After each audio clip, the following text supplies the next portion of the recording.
Hello, everybody. We're opening up this call a little bit early. So if you've just joined us, we're just going to give a couple of announcements by opening a little early.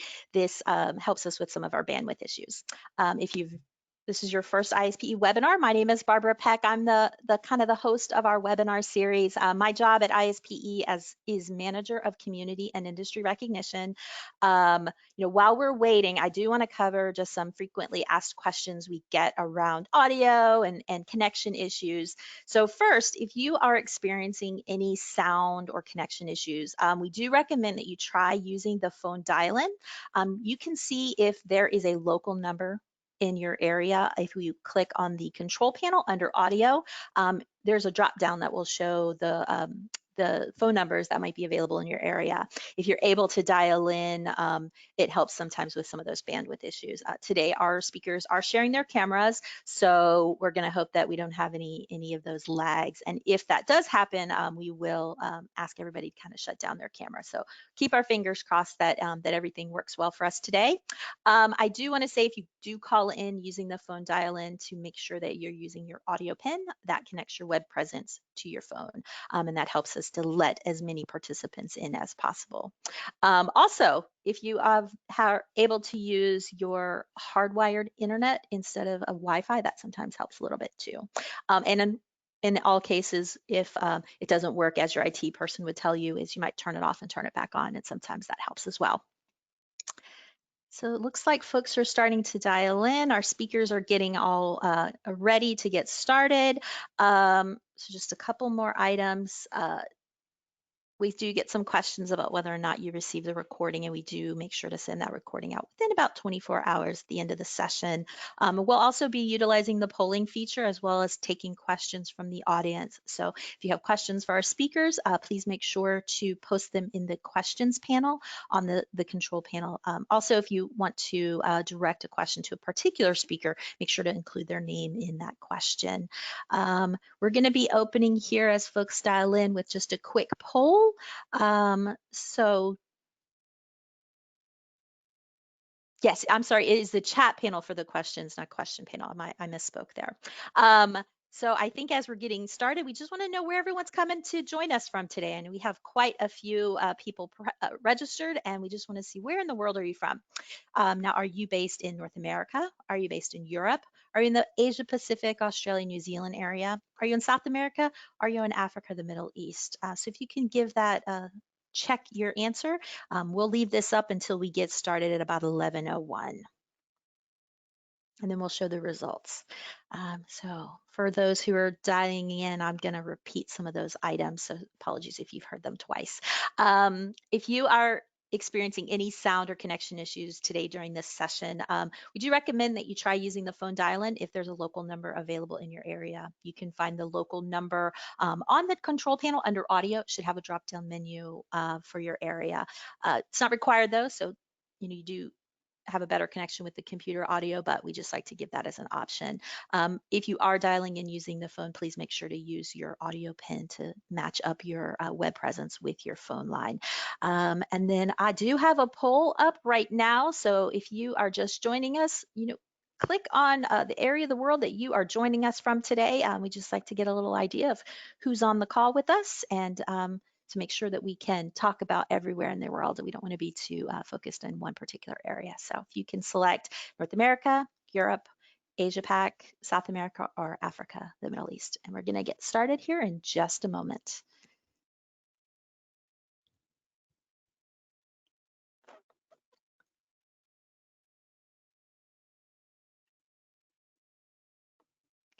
For those of us just joining, we just have a quick poll just to see where you're coming from today, and we're going to get started with our presenters here in about a minute. So sit back, relax. Should be an interesting conversation with our panel today. Okay.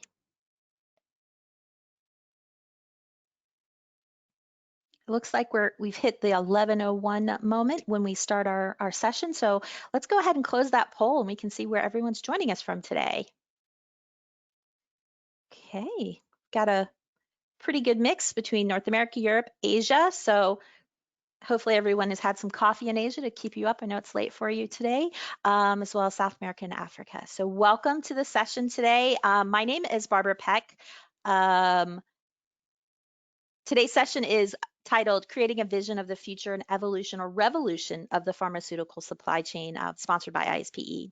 Like I mentioned before, my name is Barbara Peck. I'm Manager of Community and Industry Recognition at ISPE. Now, before we jump into our topic, I just have a couple of housekeeping items to cover.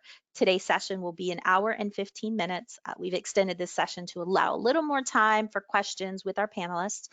We are recording this session and we'll share it with registrants within 24 hours. So you can go back and view again if you happen to miss maybe some of these items. The session is a continuation of our conversation we had back in April on COVID and the supply chain.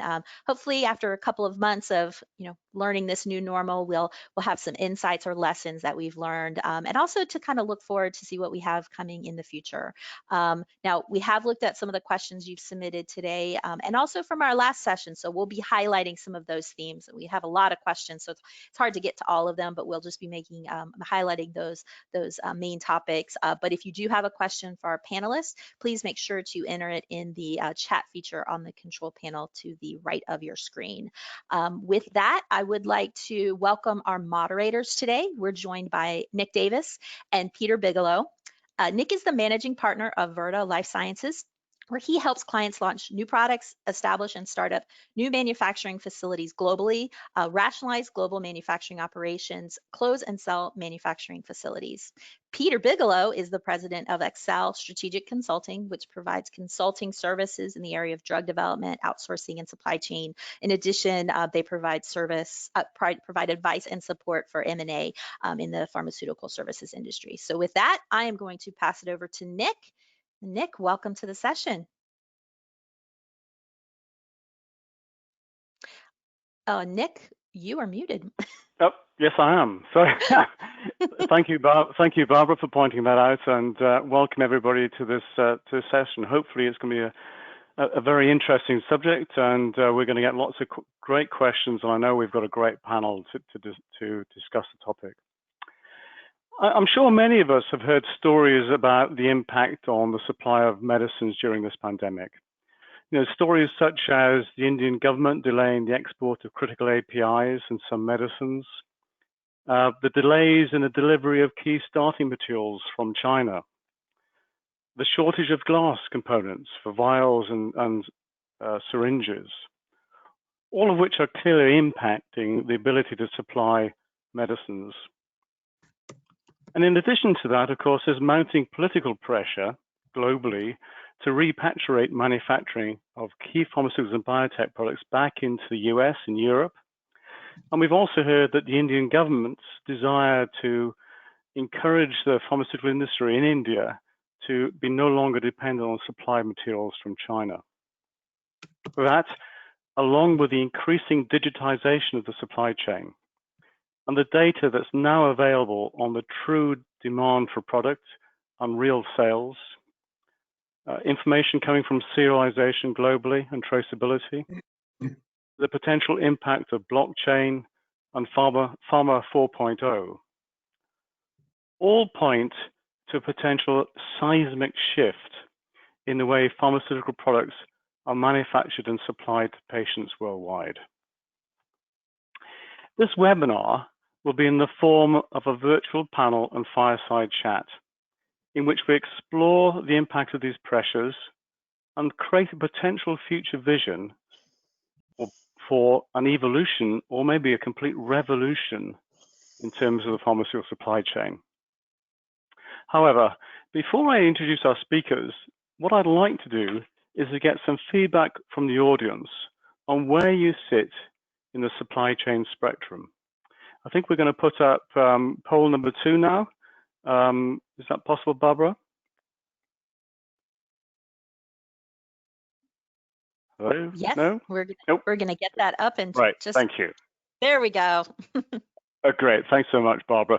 So what do you see from this poll is really what we want to try and get a handle on is how much experience you have with the manufacturing supply of pharmaceutical products, whether that's your job is directly related to it, whether it's not necessarily in pharmaceutical supply, but it's clearly of interest to you.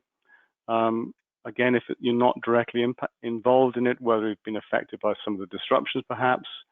Also, perhaps if you're a service provider, some solutions to the industry or other. So again, just like you did last time, if you could go ahead now and click on the subject that actually reflects perhaps how you fit in the whole supply of pharmaceutical products, that'd be great.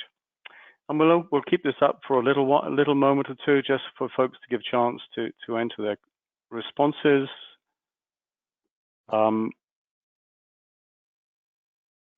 Barbara, how are we doing? There you go. You can see the results.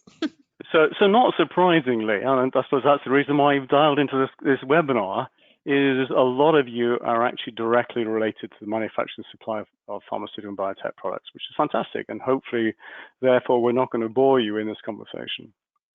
A number of you clearly are interested.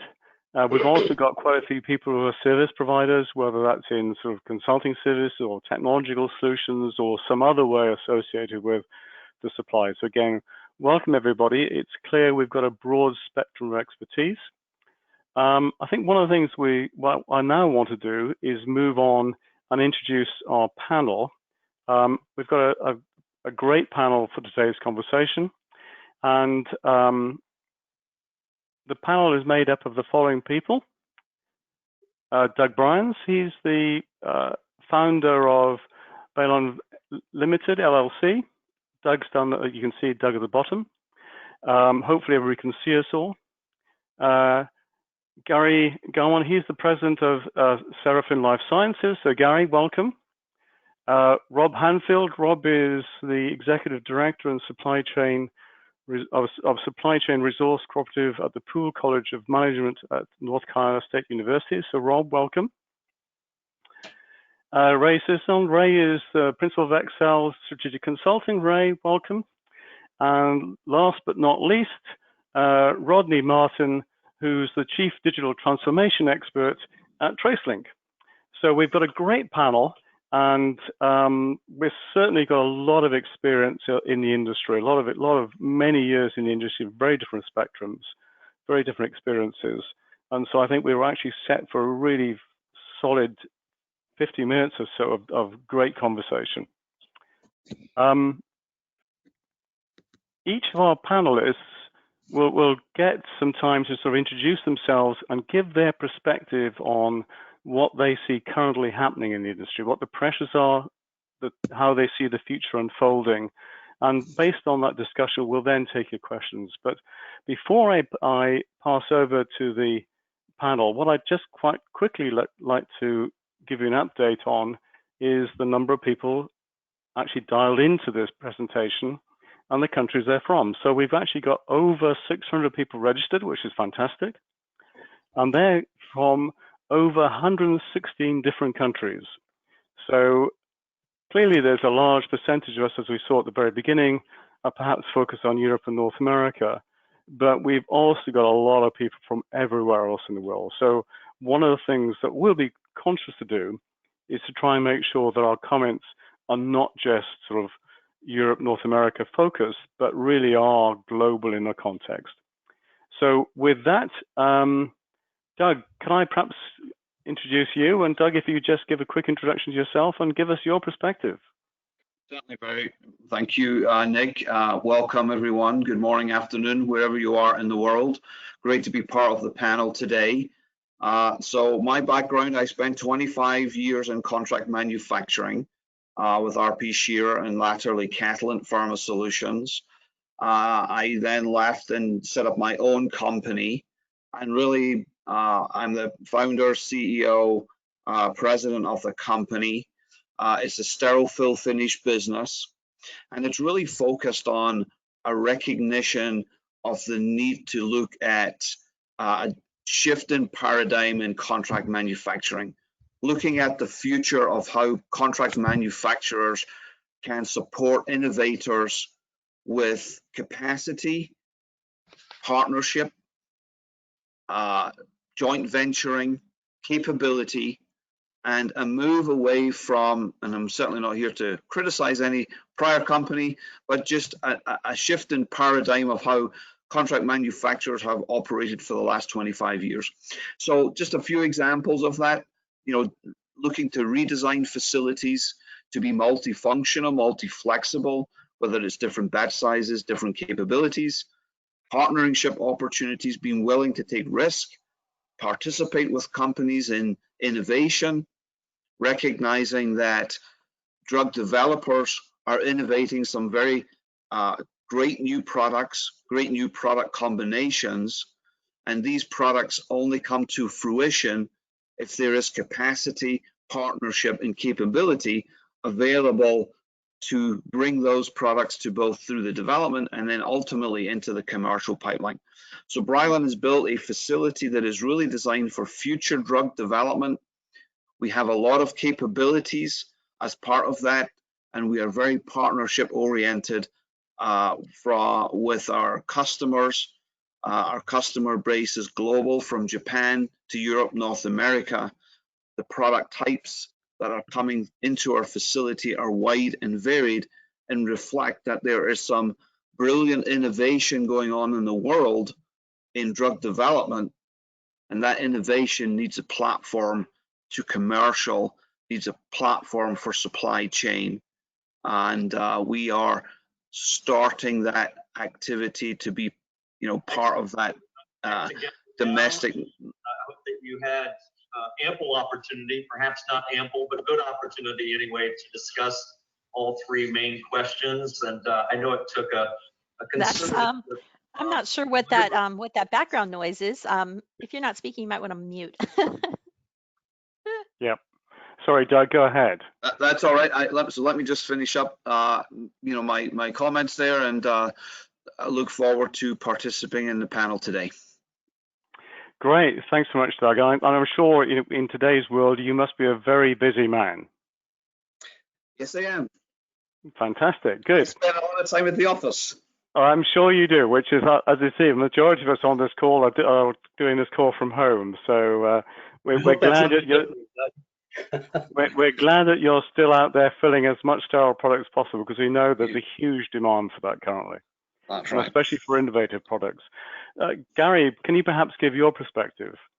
Sure, and it's great to be on the panel, and especially with folks, Ray, Peter, and Doug, who I've had the pleasure of partnering and working with, and so it's a real honor to be among them, and Nick and the rest of you. So I want to share some observations from 30 years in development, quality, regulatory, legal, manufacturing, and sourcing, particularly the last 15 years focusing on building and improving high assurance supply chains in very cost-constrained settings, especially small emerging companies and public health-centric organizations. The state of the current industry could really be summed up in one phrase: everyone now sees the naked emperors that are out there. We like to talk about a lot of problems that they're new, that this just came up this year. In fact, the problems have always been there. We just haven't seen them, and we've acted in ways that are contrary to what the reality is. And you can look at this year. I mean, it's easy to talk about COVID, but you've seen coming up last year and this year the NDMA contamination, which has spread out and is not the last we'll hear of it. We certainly will see exactly analogous situations and what that has consequences and how you think about global. You have, of course, COVID. It's really a black swan disruption that set a chain of complex dominoes. But the issue is not COVID. It's the situation that we've allowed to evolve that enabled that type of problem to spread the dominoes of falling. We've seen geopolitical driven supply risk. You talked about products not being exported from one country to another, problems in intermediates. We will see that, and we likely will see that in greater as years go by, as a challenge to think about. We've also have amply illustrated over the last couple of years that size of an organization is not the same as driving an assumption that it has expertise, capability, or quality. We've seen again and again the largest of global multinationals having quality or operational problems that are tremendous and that smaller companies may not have. And so the assumption that you make when outsourcing or partnering that large partners or large things equal a reduction of risk is not a logical conclusion supported by facts and history. hopefully what this will drive is truly an increased appreciation of real supply cost quality risks that's been there all along, but with insufficient awareness or evaluation of the consequence of over-focusing on immediate financials in supply chain and partnering management. It's allowed us to create long, fragile supply lines. Same thing if you go back to Sun Tzu or anybody else reading, when you look at very long, very insecure supply lines, they always will find ways of breaking down, whether it's Napoleon marching, east in the middle of a winter, or sourcing through a long chain of contract vendors who you really don't have any insight where the key intermediates, or if you think about you're having redundancy, except they're all pulling from the same source material or source vendor or source country, you really haven't created redundancy or robustness in your supply chain. An ignoring of things that are small dollar, low visibility, yet high risk elements. I always go back to, for example, companies I've had where I've lost supply because the company that supplied the shipping boxes suddenly went out of business and they took them months to come up with a new shipping solution, package solution. So small, not the API, not the finished drug, it's the spark plugs that without your whole wheels of your car can't move. A lack of vendor insight and real partnering. We talk about we partner, but real partnering means a much greater level of understanding of what that entails in terms of openness, transparency, accepting of costs and burdens between them, and really being open to understanding each other's challenges and risks. Rigidity does not equal safety or control. It's really easy to throw down. We're going to have strict controls and strict regulations and end-to-end data and tracking. That rigidity does not necessarily equal in safety of control if it doesn't operatively lead to that. It's just checking a box of how we're going to put control. Also, understanding that the people risk is almost always greater than a checklist of equality. Process control, validation is not nearly as critical as understanding the culture and the people who actually run an operation. And so these are things we need to be thinking about and we'll talk about as we go on. And so hopefully we'll get into that in the fire chat. Thank you. Great, Gary. You bring up lots of fantastic subjects, a lot of food for thought you have here for our conversation. Rob, how about you? You're obviously from an academic perspective, but I know you've done lots of research in these subject areas. Yeah, thanks so much. So I'm a professor of supply chain management at North Carolina State University. I'm also executive director of a center there called the Supply Chain Resource Cooperative. And I've done a lot of work in the pharmaceutical sector. In fact, I was thinking about I've actually worked with in consulting roles or in research roles with hospitals, pharmacies, distributors, benefits managers, obviously manufacturing brands, but also CMOs and CROs. And the one thing that also I've been doing in the last 8 to 12 weeks is really working on the front lines of the COVID crisis, the supply crisis. And I've written a lot of blogs and articles on what we're seeing there in terms of PPE has been a big problem in hospitals, continues to be a big problem, even though the news perhaps doesn't highlight it as much as they used to. But also the drug shortages and doing a lot of work around the test kits, distribution of test kits right now. And what we're seeing there is a lot of critical shortages you brought up in glass, in reagents, and these extended supply chains are problematic. And I think one of the root causes that I'm seeing behind all of this is that everyone really is continuing to operate in a silo. There really isn't a lot of transparency. There's brokers that are jumping into the market to exploit the situation. And there's really a lack of collaboration and a lack of information sharing and visibility across this end-to-end supply chain, from hospitals all the way back down to tier 1, tier 2, tier 3 APIs, and of course it's also crossing borders. So there are export restrictions, government restrictions, and of course the tariffs and trade wars, which were well in place before all this hit, has also made it very difficult. So I think, for me, what I think are the key components for post-pandemic rebuilding is this notion of stability, transparency, trust, and agility. We need to have a better understanding of demand. We need to understand and create the mechanisms. That it's not a technology issue, by the way. It's really a mindset issue, and the technology that would allow us the visibility, both locally and globally, to understand shocks in the operating environment upstream, as well as demand shocks, that are occurring from the patient point of view. And it needs to be from the patient on down, and everybody needs to be aware of that demand signal of what's happening at the patient level. And that, the key ingredient there is trust. We're working with TraceLink on a study right now on a forum, and we're talking to people from different organizations, and we're reflecting. I did a study with TraceLink back in 2011 that looked at the level of information sharing, and I showed those results to people today, and they said, well, you know what? In the last 9-10 years, really nothing has changed in this sector. We really haven't been making real progress in terms of the visibility and transparency between sellers, manufacturers, CMOs, pharmacies, hospitals, distributors. And we're never going to be agile. We're never going to be able to respond, to these massive hits that the supply chain is taking and will continue to take, by the way. That's resulting in the drug shortages if we can't share information. And there's a lot of barriers to that. There's competitive factors. There's contractual restrictions that are forcing that. There's people that will exploit situations with bad behaviors to exploit shortages or other things. But until we all get on the same page and really start thinking about collaborating for the greater good with a patient-focused view to create agility, transparency, and we're not going to be able to bounce back anywhere in the United States, in China, in the UK, or in Europe or Asia. We need to promote that, and that's very much of a mindset issue, I believe, more than a technology issue or a business process issue. So I'll halt with that then. Thank you.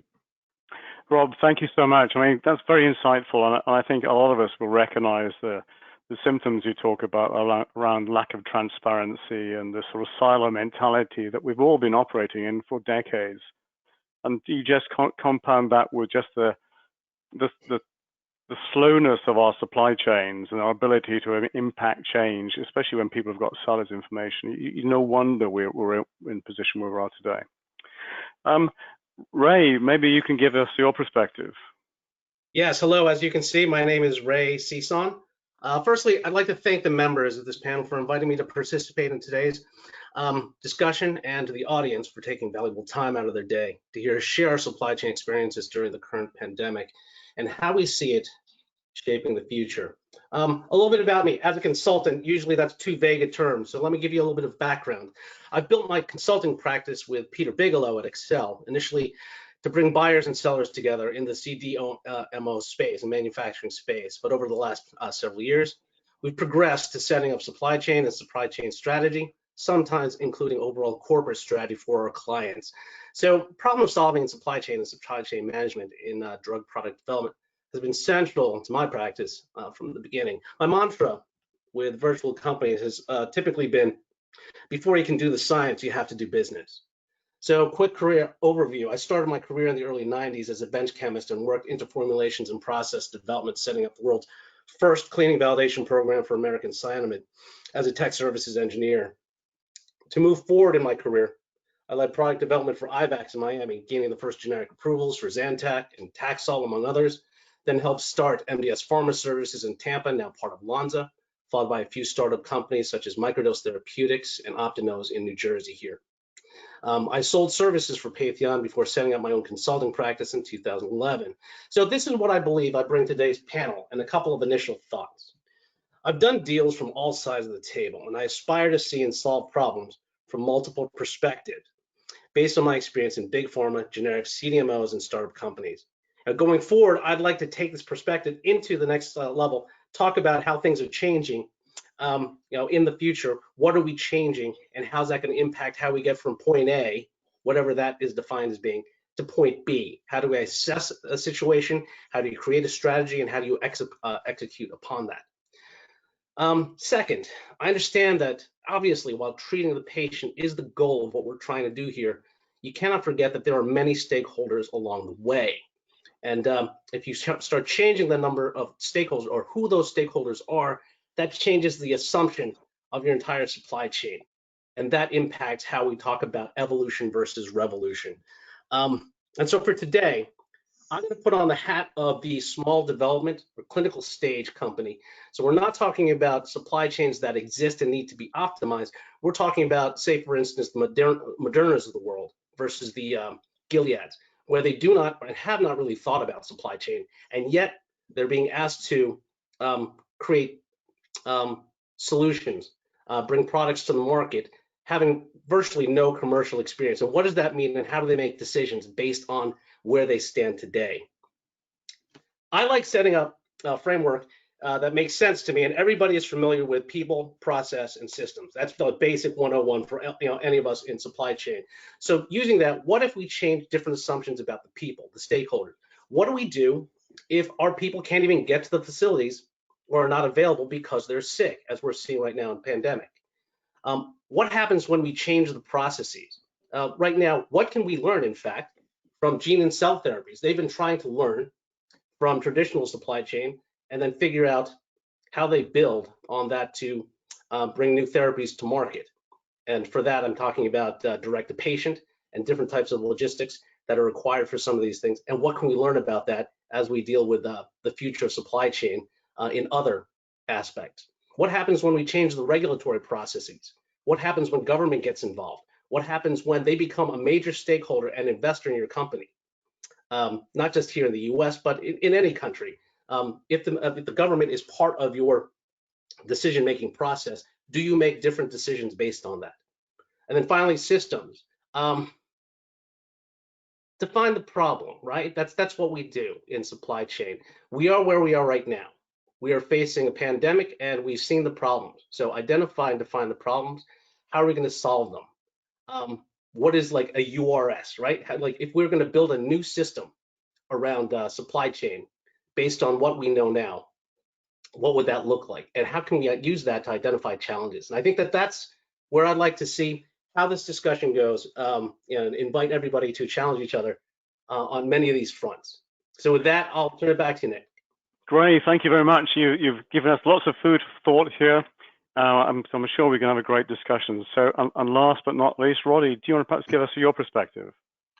Sure. Thank you very much for the opportunity to participate in this with all the panelists as well as with this massive global audience.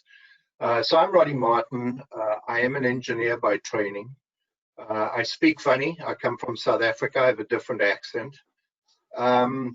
And I started life in a brewing company, a little company called South African Breweries that was about number 25 on the global brewing list. And by 2000 was number 2, and now just got mashed up in all the big brewing companies in one big, massive, global organization. But I led supply chain and manufacturing strategy. And it's an interesting foundation for what we're living at the moment. I mean, if you understand beer, nobody wants to drink a beer that's 6 months old. And the real absolute differentiator is if I can drink a beer on the day it was packaged and made. So, let's answer the question, right? Are we in a revolution or an evolution of supply chain? This is not an evolution. This is a revolution. We're going from industrial supply chains to digital supply chains, and we can do brand new things that we could never do before just because we've changed the mental model of the supply chain to support a digital operating model. Now, what does that really all mean? Let's start with a couple of key points. You're hearing more and more the idea that the supply chain starts with a patient. Well, that's not how we always thought in pharmaceuticals. We made millions of tablets for millions of patients all over the world. We didn't not think about the patient, but the patient wasn't driving us. Well, when we get down to personalized medicine and cell and gene therapy, we're talking about one patient and one treatment. That's a very, very different model.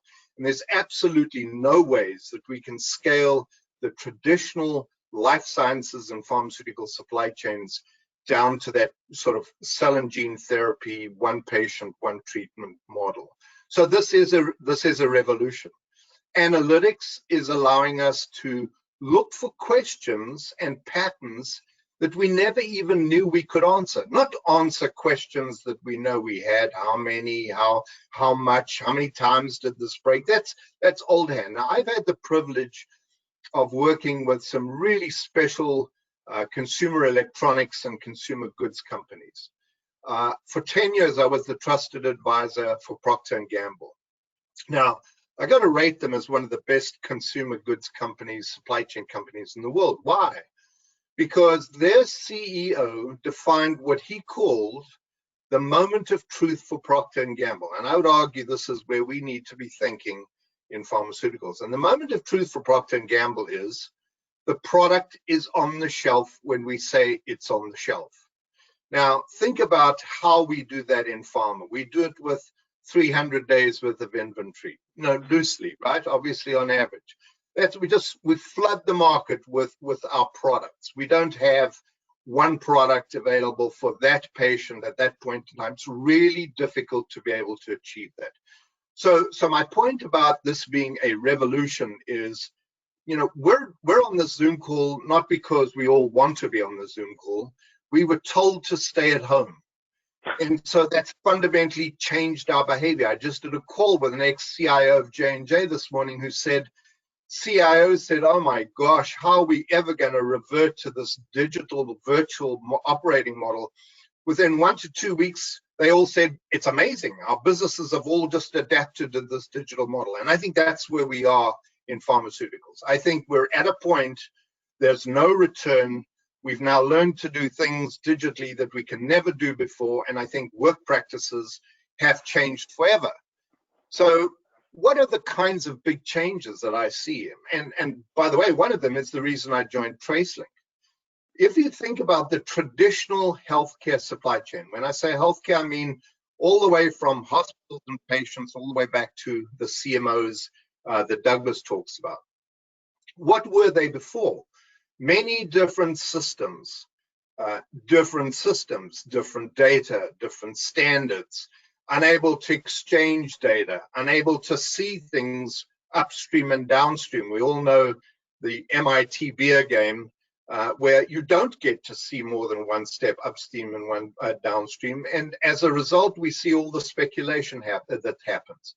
So as a result of this long linear connection of systems across the healthcare, we don't have visibility. We can't exchange systems, data. We can't do analytics. We can't think about the patient because we can't see the patient. A very big insulin producer, the CEO says very clearly in the business plan, I want my product to be in the hands of patients. If you're going to ask the company, they will tell you we can't see it beyond the distributors until somebody takes it out of off a shelf and issues it to a patient. Then we know, oh my gosh, we've got a shortage. So what's going to change? First of all, we're going to move to a patient-centric model of the supply chain. That's what Procter & Gamble did. They said, the shopper is what we care about, and we're going to re-engineer our whole business to focus on the shopper. Well, I think we're going to re-engineer the whole healthcare system to focus on the patient. The second point is, we can't have these long linear connections of systems that can't exchange data. They can't do analytics. You can't see upstream and downstream. We want to go like Amazon. I don't have to worry about whether Amazon is connected to a partner that supplies a partner to bring me my pole saw. I just click on Amazon and I say, deliver it, and they figure it out. So we're all going to be part of a healthcare network and simultaneously be sharing data and watching in real time as our patient-centric products and therapies move towards the patient. So I think this is a revolution. It's not an evolution. We can't get there in little incremental bumps of trying to fix the existing systems mess that we have built. And we're the last ones to do it, by the way. Consumer electronics wouldn't exist if they try to work like pharmaceuticals. Consumer goods wouldn't exist if they launched products and flavors and dealt with their global products in the way we deal with farmers. So I think it's a revolution, and I think this is a very exciting panel to be looking at what that looks like. Thank you. Wow, Roddy, I mean, you've definitely raised some really interesting questions there. And I think, not least of which is how do we engender an environment where we've actually got the trust, as Rob was talking about, where we can actually share that data amongst the supply chain. So, but I mean, really phenomenal questions there. So thank you all very much for your perspective. I mean, obviously there's a great spectrum of industry experience. I think there's a common theme here, which is of course why we're all on this panel, is that we're at this point of change, aren't we? And it's really a question of how do we grasp that change and how do we potentially use it to help shape the future and not be pulled back into our old ways of working, which, like you, Roddy, I think, the old ways of the very fact we're having this conference call in a virtual environment is testament to the fact that the world has changed dramatically. So before we go into the next session, which is the Q&A, what I want to just make sure that we get your questions, and I can see them coming in. Peter Bigelow is helping me coordinate those questions. So Peter, you're there, so thank you. But I think one of the things I'd like to do just to start the ball rolling is build on that whole discussion about trust.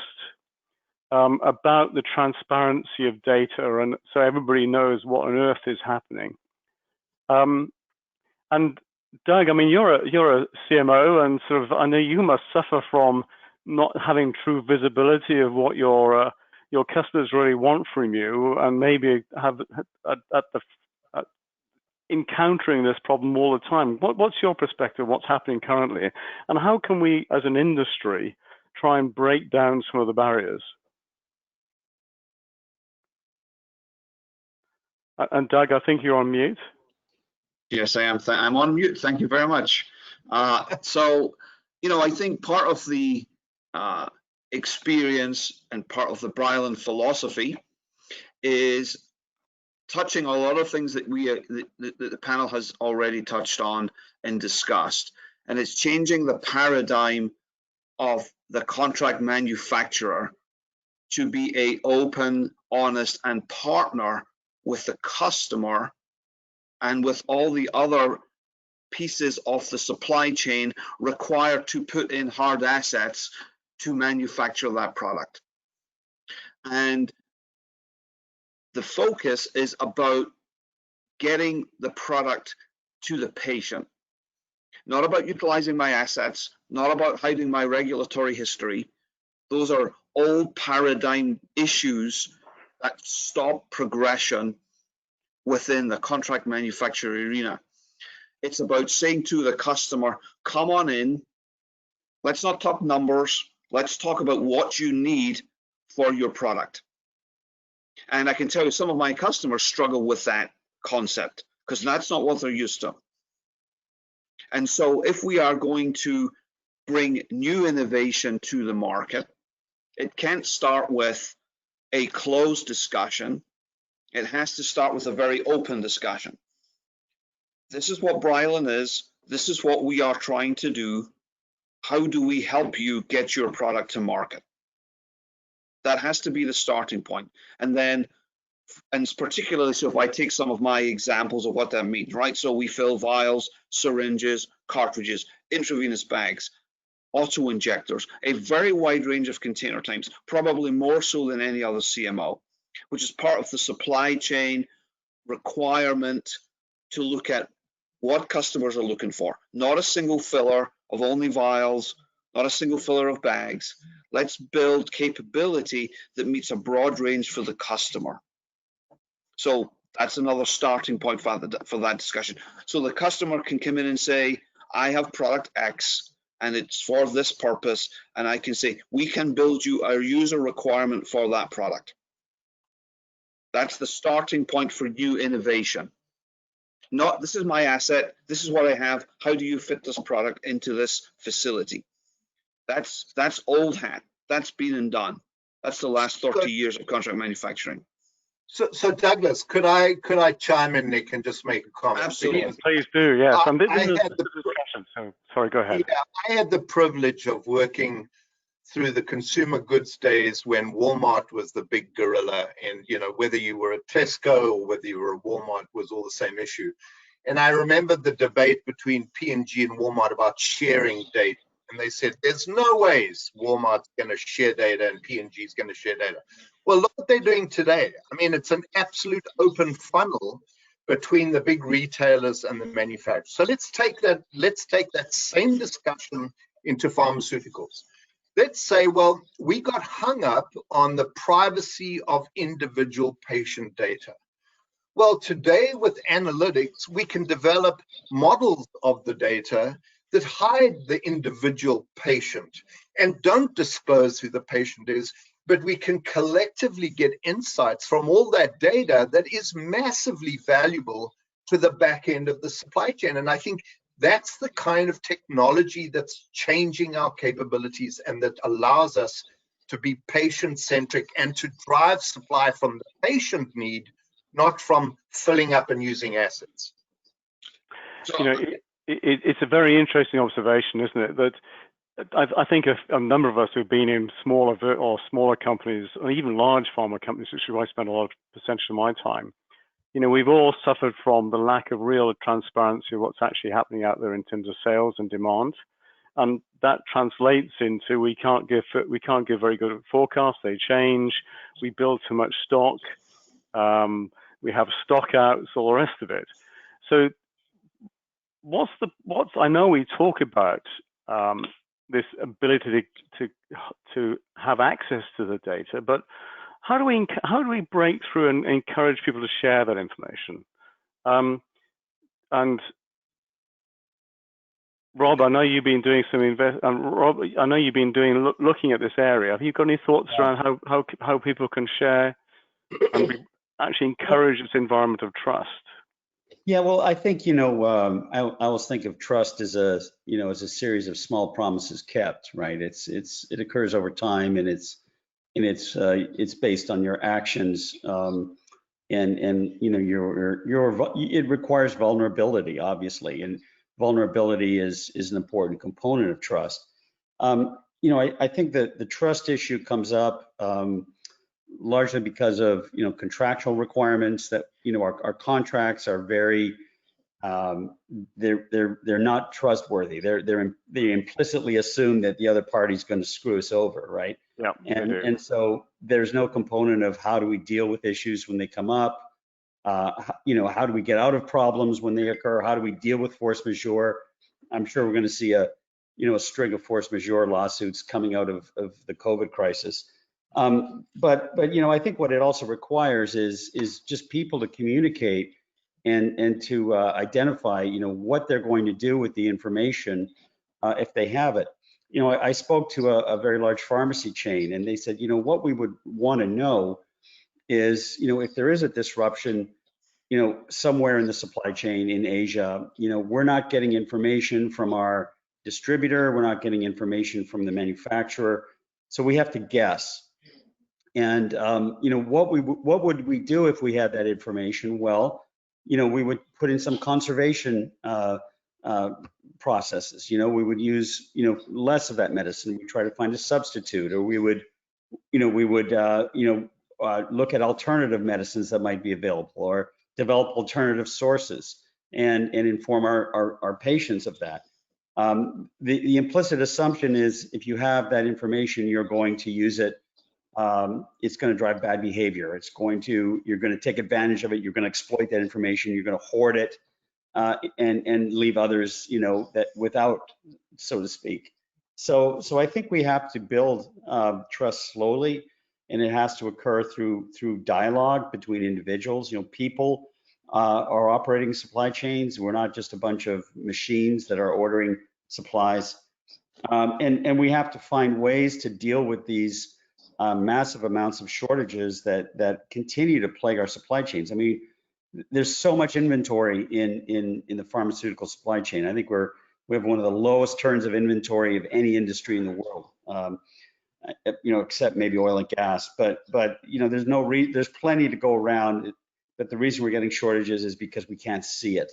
And you can't manage what you can't see. It is a very simple rule. So if we need to be able to see what's happening, and then we need to find a way to deal with these issues as they occur, and that occurs by communication, just quite simply. Those are my thoughts. Great. No, thank you. Gary, do you want to perhaps contribute to that? Yeah, I think the problem actually goes even a little step higher. I mean, the problem is not just not being able to see the patient, is we have frictional silos at almost every step, down the stream down to the patient, upstream to the partners, and even internally in the organizations. I mean, and one of the reasons, like I said, people don't trust, but they also, they'll honestly not trust, like, let's share data, because for the same reason, you run into a lot of shortages, is we don't correctly value supply chain quality. I don't mean quality just in the FDA, but its reliability and its transparency. And I've had a pleasure working with Doug and others. And the first thing I look at is people say, well, what are you bidding? And before I even get to what the price is, I'm thinking about, what is the relationship? What's going to be my insight? Paying somebody 10 or 15 or 20% more per unit, I can value that against, okay, I understand their underlying costs, their operations, my risk of supply quality, and place a value on that over a lower price. And that can be writ large. I've had a situation where major buyers who see that for some reason not telling me how much you plan or use in a year of a product in a bidding situation or even on an ongoing basis is a rational approach to doing business, when in fact, that, as you said, in consumer goods, never. I mean, in the industry how much shows up on a 7-Eleven shelf, and yet as a company, or I have no idea what's sold, even if I bought all the IMS data in the world. And the same thing upstream. People, and that's by putting the correct value on that data and then that relationship. Great. And Ray, your thoughts? As you can see, I'm sort of chomping at the bit over here. Nick, I find the question frustrating, and I'll tell you why. Trust is intangible. It cannot be measured, but it also cannot be absent from a deal, from a relationship. For these innovator companies where their IP is all they have, that is their asset. Yeah. Placing your trust in, say, a contract manufacturer or a supply chain node, let's bring it down to the essence, a supply chain node, giving them trust to handle your product. And even now, when we cannot travel, so I'm asking my clients, go ahead and sign a $40 million deal with Doug or something, and we can't even go and see him face to face. We can't even go to see his facility. It's hard to make that call. We can do, I have a methodology for doing selection of a supplier, and it involves looking at their business terms, looking at their operational capabilities, looking at their technical expertise, their quality systems, but then you get intangibles like trust, leadership, things like that. Like, where do you fit that in? How do you measure it, and how does that impact your decision? I think that, it's important. It has to be talked about, but it's subjective.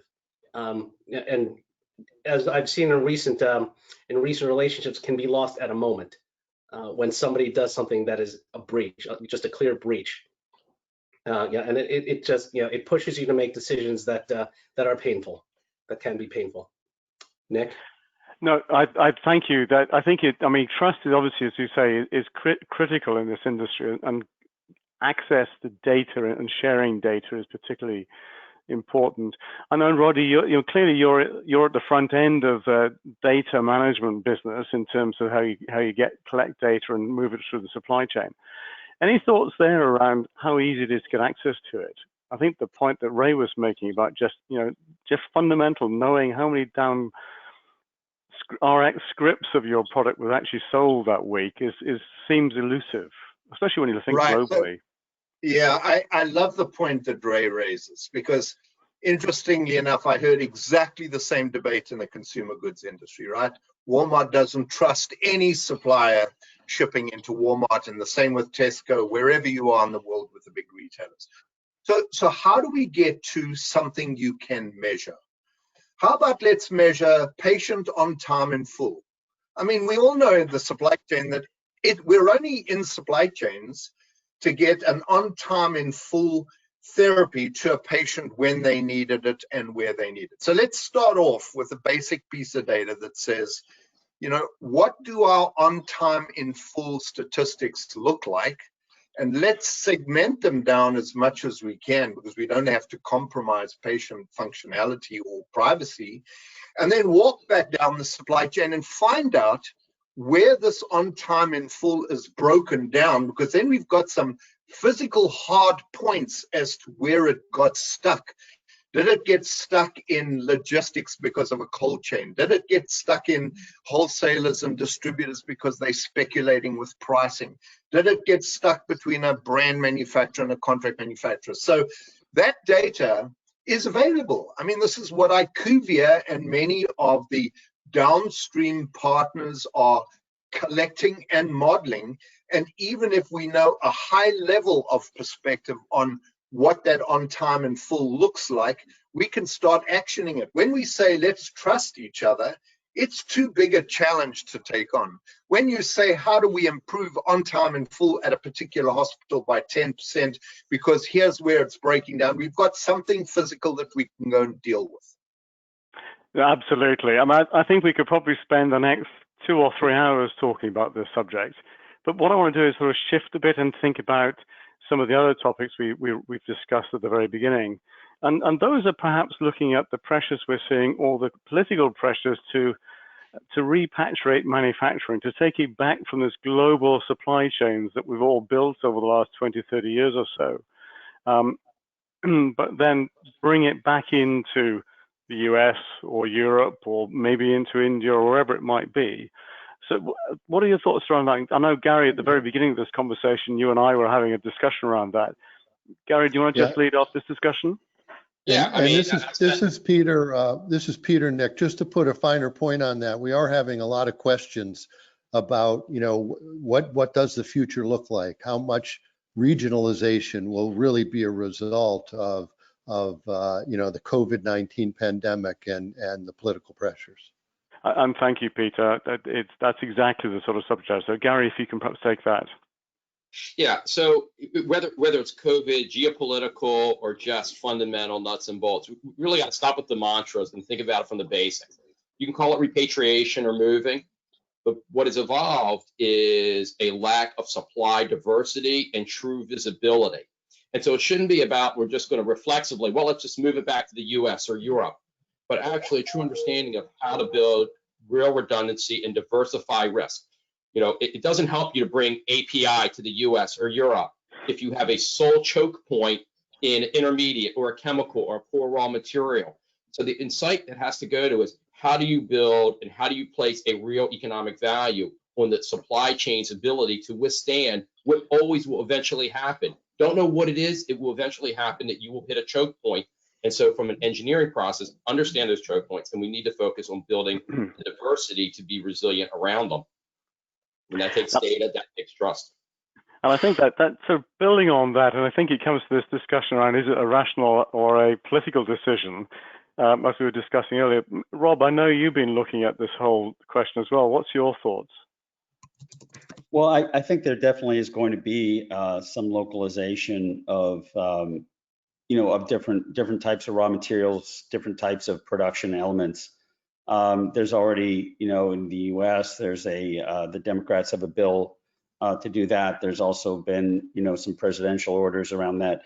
It's one thing for a regulation to say that, you're going to produce PPE locally or, certain medicines locally. It's another to snap your fingers and make it happen. It just doesn't happen that quickly. And, especially in pharmaceutical supply chains, there's auditing, there's certification, there's FDAs and other multiple parties involved.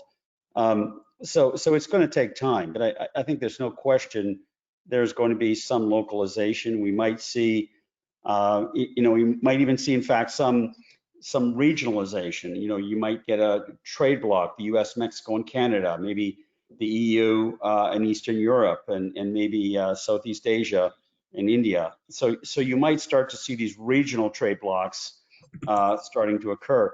There's no question that this is a force that has been unleashed.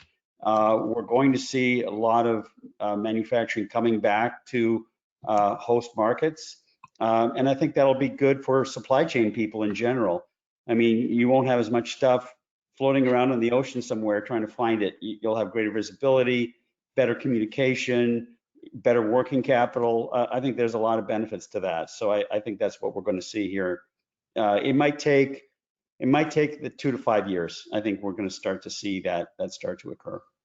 Great, So thanks. Nick, And Doug, can I just make a very quick point? I realize we're on time pressures. Yes. You know, I think we can postulate strategically about the generic issue, but I think it's up to every company to put together a solid risk management strategy that says, this is our business. These are the 100,000 risks we have to deal with. These are the 10 we actually have to build a plan B for. But it's up to companies to put that risk management strategy in place. And I think what you've seen in the pandemic is they suddenly had to create these risk management strategies because they didn't exist. I think that's very interesting, actually, because I think all of us in the past have been involved in discussions around risk management only for it, when you realize the cost associated with it gets shelved. Ray, your thoughts? Yes, you nailed it right there. I mean, I think that every company has a risk management plan on the shelf. Every one of them looks at the last disaster and addresses that, and it fails to look at the future disaster that's about to happen. And to Gary's point, it all has to do with cost. We all know what we need to do, but we don't have the will within our companies to execute. We got to where we are right now because we want to drive down costs. That's why there's such an interdependence of China and the United States for raw materials, components, manufacturing, in exchange for technology and innovation. I think that that exists for a reason. And so to look forward, we require, like supply chain requires from governments to give us a clear path forward. I loved your statement, Nick.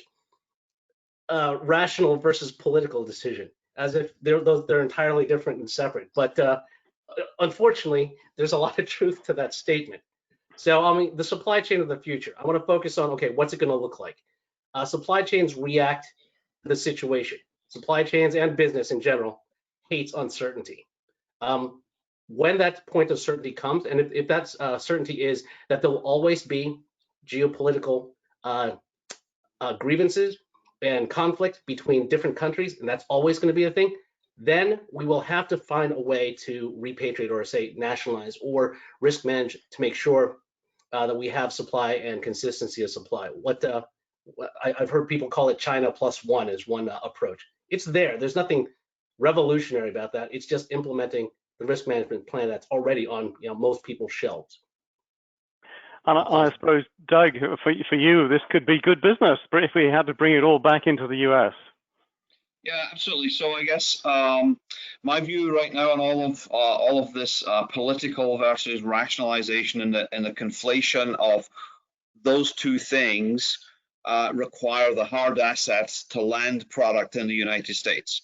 And there is a fundamental lack of hard assets to bring back product. There is no sterile filling line sitting idle in the United States right now waiting to receive product from overseas. Yeah. So I could say I'm very fortunate, and I sit in I took a lot of cost up front, have a very large space to build into, and I've just finished a large expansion plan for sterile filling, API, or any other technology that could land in 90 acres in Brighton, Michigan.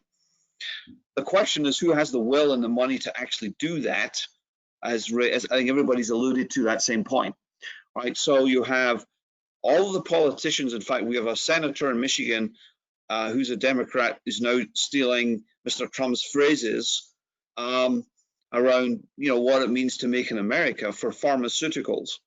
However, the will to turn up to this facility, of which it is a jurisdiction, and actually put some money up is quite different from making statements.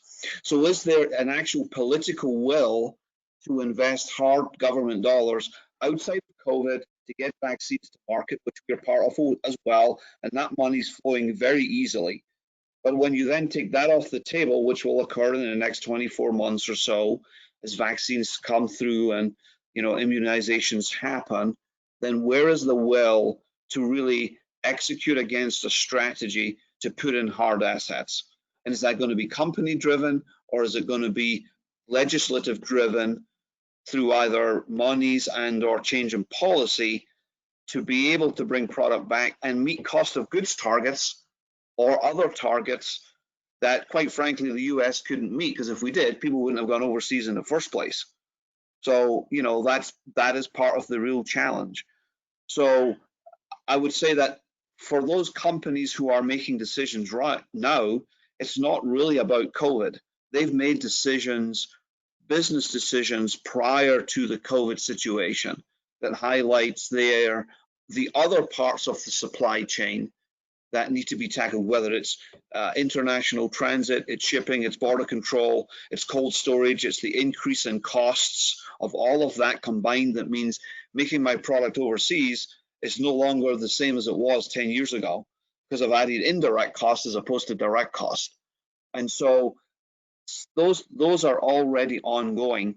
I think that the likelihood of a mass movement of products back, I don't think that's going to happen at the extent that we think it's going to happen, because someone has going to have to take some change in economics somewhere to impact that decision. However, if anybody wants to have a new filling suite in Brighton, then I'm here ready to build one. Fantastic. Well, you know, a few of us on this call may actually know some people who would like that, but that's a separate subject. Sure. You know, I'm conscious of time, and as always the case in these discussions, we've run out of time. So what I'd like to do then very quickly is just go around our panelists and just give us very quickly your last thoughts. And I'll just start on my stream clockwise. So Ray, if you want to just give me your last thoughts. Sure. I think with respect to risk management, what the supply chain of the future is going to be, we talk about having plans but not executing them. I think that we're in the middle of it right now, but someday it will be in the rear view mirror. This pandemic will run its course one way or another. I believe that having this experience, you know, taking it out of the theoretical realm of some sort of abstraction to have it real, that the global economy was shut down for 3 months plus, I think would be incentive enough for us to have a serious conversation about what the supply chain in the future is going to be.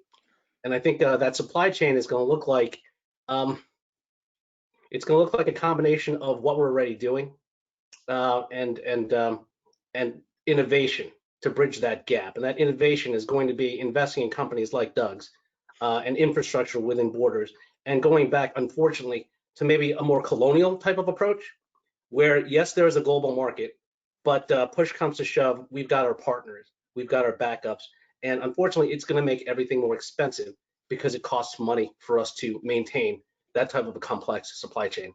Thank you. Thanks, Ray. Roddy, your thoughts? Sure. You know, when I say digital, please don't think I'm talking technology. Digital is not going away. This pandemic has taken us over the point of elasticity. Business operations are not going to be the same again. So digital is not about a digital piece of technology or a digital project. You've got to think around digitizing the operating model of your business, because you're going to be able to do things that you could never do before. We ain't going back to the industrial model again. And Doug, your thoughts? Yeah, certainly. So I'm going to be focused again on assets and manufacturing, since obviously that's the area of my expertise, and it's about looking at the supply chain for the future and manufacturing for the future. And that's the facility for making the drug product, but it's all of the tangential support infrastructure to make that happen. So if I look at equipment builders who do sterile filling, that's going to have to change. You can't build machines like we've been doing for the last 5, 10, 20 years when we want to have an individual medicine supply chain. And that's real in front of us right now. I'm part of a consortium looking at that very piece right now. How do we build a facility and equipment for personalized medicine for the next 5 years? And is it centralized, one facility, or is it decentralized? You can't hit 24-hour turnaround times on a central facility, because not every patient's within 24 hours of that facility. But you still have to have an FDA GMP approved manufacturing facility. So how do you do that? That's got to be part of our supply chain forward view, as everyone on the panel's mentioned, as we progress from current state towards a different way of delivering patients and the scale of that delivery to individual or small patient classes. Great, Doug. Thank you. And Ray, your thoughts? Oh, you want me to go again? Oh, no, sorry, not Ray. Gary. Yeah, sure. Is working with Ray and Doug know, I think some of 2 points. One of the key is we really need to put the right value on reliability and visibility in what we're doing. A lot of the major shortages are out there. I wouldn't have to be working on right now for one of just a few dollars per unit. And so what it means is that payers, patients, government, agencies, manufacturers, all this time, we need to transition, one, how we get out of our rigid models of how we work in data and open up to the realities of what it really costs and the willingness to plan for flexibility, agility. It doesn't help you to have batch-based validation when that means you can't readily scale up or scale down or move a process or change a supplier. So the thinking about how we build the agility and flexibility from the planning and across the board from the regulatory to the payer's willingness to pay a few dollars more for a small product. Secondly, I think from risk management, the most dangerous lie we always tell ourselves is self-delusion.